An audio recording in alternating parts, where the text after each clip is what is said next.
Hey everybody, this is Charles Blair, the Mad Scientist with Mastermind Extraordinaire student Norman Sharif. And we right now in a beautiful community. What area is this? This is Northwood Community, zip code 21239. And this area is fantastic for home ownership, but it's even better if you're doing rentals. So just think about that. Great neighborhood, both home ownership and rental. And we're going to go through this property, take you on the inside, and show you the numbers that count. Let's go on.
Hey guys, this is Charles Blair again. Once again, we just came out of this fantastic property. My Mastermind student Norman got underneath for contract, and now we're going to go over the numbers that count. Now, what are you planning on doing with this property? I plan on renting it out, rent out the property. So it's going to be a rental? Correct. Now, your strategy is basically long-term, rent the property out, put a renter in there, have that renter pay the rent, refinance, and get your money out. Correct.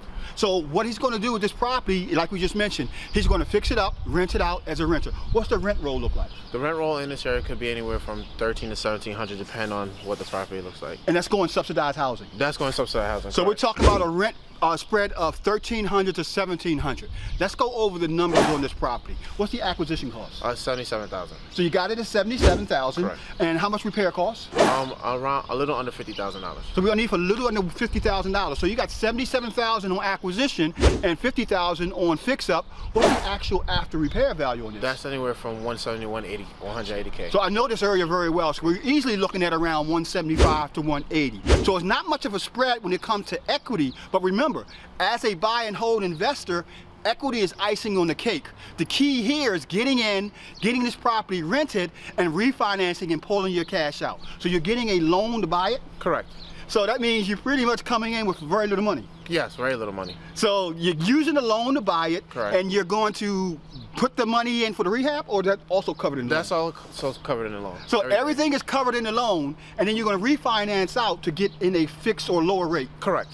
Man, that's what I'm talking about, guys. Getting in properties, especially if you're a buy and hold investor at a good price. Let's look at what we're talking about, cash flow. So what do you think your mortgage payment is going to be on this? My mortgage payments are going to be around, like, I'm doing a 15-year loan. I'm looking around $650 a month.